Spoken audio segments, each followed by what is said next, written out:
I'm ready. You look beautiful. Birds do it, bees do it, even educated fleas do it.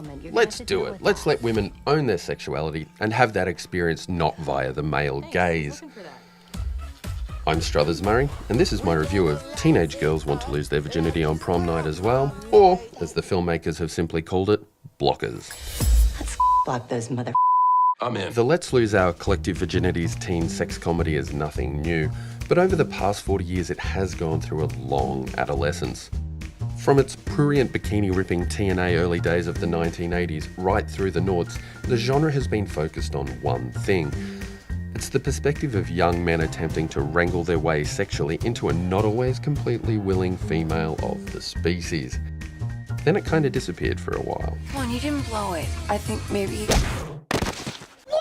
Until a new generation of filmmakers have come along to try and figure out how to make it work within a modern, progressive sensibility. This is a sex-pact. They're planning on losing their virginity on prom night. So now with Blockers, we get a laugh-out-loud sex-pact film directed by a woman about young women, and gosh and shock and clutch your pearls, it turns out women are funny and sexual, and their stories can be told and watched and enjoyed by all of us. Wherever the wind sails our ships. Your ship is going into my harbor. As is the rule with these films, there's actually very little sex involved, at least between those of whom it's expected. Jumping between the twin stories of the young women looking to get over that hymen hurdle and the parents in crisis trying to prevent the inevitable while coming to grips with the idea that their little girls are sexual beings isn't always successful. There's a lot of characters and only so much screen time. Story-wise, there's really not all that much original to see here, but Blockers shows just how important it is to have stories told from different perspectives.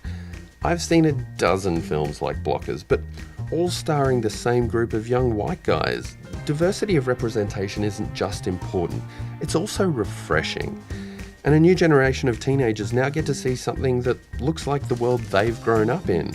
Those are your daughters. But despite its faults, Blockers is mostly just very funny, and it rates 3.5 stars.